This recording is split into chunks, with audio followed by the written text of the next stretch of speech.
Hi అండి. అందరికీ good morning. అందరూ ఎలా ఉన్నారు? బాగున్నారా? మేము కూడా చాలా బాగున్నాం. ఇప్పుడు టైం అయితే 6:40 అవుతుంది. ఇంక ఇదైతే నా వెన్స్‌డే మినీ వ్లాగ్ అనమాట.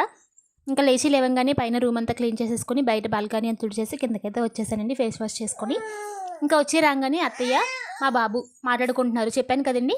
మా బాబు నాకన్నా 2 అడుగులు ముందు కిందే ఉంటాడని చెప్పి. ఇంకా ఏం కూర వండాలా అని చెప్పి నేను ఆలోచించుకుంటూనే వచ్చేలోపు అత్తయ్య అయితే పప్పు ములగాకు వండుకుందామని చెప్పి ములగాకైతే క్లీన్ చేస్తున్నారనమాట. నేను ఇంకా ఈలోపైతే రూమ్ అంతా క్లీన్ చేసేసి ఇల్లు గుమ్మలన్నీ మళ్ళించేసేసుకొని కూరగాయలు అయితే కోసుకుంటున్నా. పప్పు ములుగాకు అన్నారు కదా, మళ్ళీ కూరగాయలు ఏంటి అనుకుంటున్నారేమో.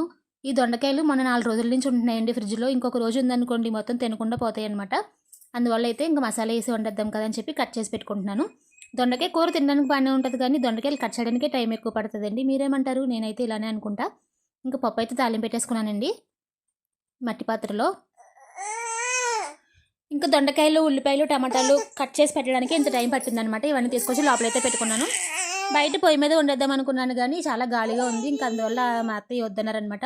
ఇంకా నేనైతే ఇంత పని చేసి కష్టపడుతున్నాను కదా అని చెప్పి మా ఆయన అయితే సైలెంట్గా వచ్చి టీ అయితే పెట్టేస్తున్నారనమాట. ఇలా చిన్న పని పెద్ద పని చేయడంలో ఎంతో సంతోషం ఉంటుంది కదండి. నిజంగా హస్బెండ్ హెల్ప్ చేస్తే ఆ ఆనందమే వేరనమాట. నాకైతే మా హస్బెండ్ దీంట్లో ఏమీ లోడ్ చేయరనమాట. ప్లీజ్ మీరైతే ఛానల్ సబ్స్క్రైబ్ చేసుకోండి. మధ్యాహ్నం వ్లాగ్లో కలుద్దాం. బాయ్.